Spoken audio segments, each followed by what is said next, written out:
Gipahibalo sa National Telecommunications Commission kon NTC Region 9 ang publiko nga magbantay sa mga textcam nga mikatag karon. Giawhag ang publiko nga i-report kini gilayon sa ilang buhatan. Ang detalye sa report ni Krisa Dapitan. Kanunay nga makadawat og mga text scam messages ang residente nga si Melinda Bana sa Zamboanga City. Kasagaran niini gahanyag og trabaho o di kaha dunay nadaugan nga raffle. Wala gitagad ni Melinda ang mga susamang text message aron dili mabiktima sa scam. Kanto beses yung sina-cellphone di miyota kan sila. Naera, hindi sila aseloko. Kay igol lang tabus kalabida. Sumala sa National Telecommunications Commission o NTC9, daghan karon ang mga estilo sa text scam. Naglakip kini sa mga text messages gikan sa wala mailhing mga numero nga gahanyag og trabaho.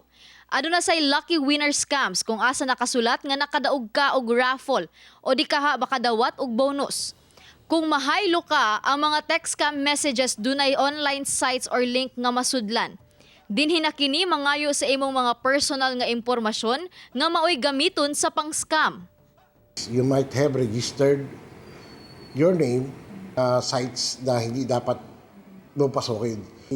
I-register ka nila sa online mga registrations gamit yung mga personalized account mo. Tagtataka ka na lang, may utang ka na doon sa kabila na hindi ka naman nag-apply. Pahimangno sa NTC, nga unang hinumduman ang pag-identify sa message nga nadawat, labi na kung unknown ang numero ug dunay clickable link. Ikaduha ang pag-ignore o dili pag-reply sa maong text message. Ikatulo ang pag-report pinaagi sa pag-screenshot sa text scam message ug i-email kini sa contratextcam@ntc.gov.ph o i-upload sa website sa NTC nga http://ntc.gov.ph. Ikaupat ang pag-block ug delete sa text scam message kung mataho na kini sa NTC. Iwasan po natin na magpindot rin ng mga link.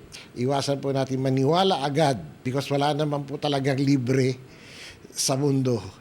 Kauban si Alter Rosales sa kamera. Ako si Krisa Dapitan para sa One Mindanao.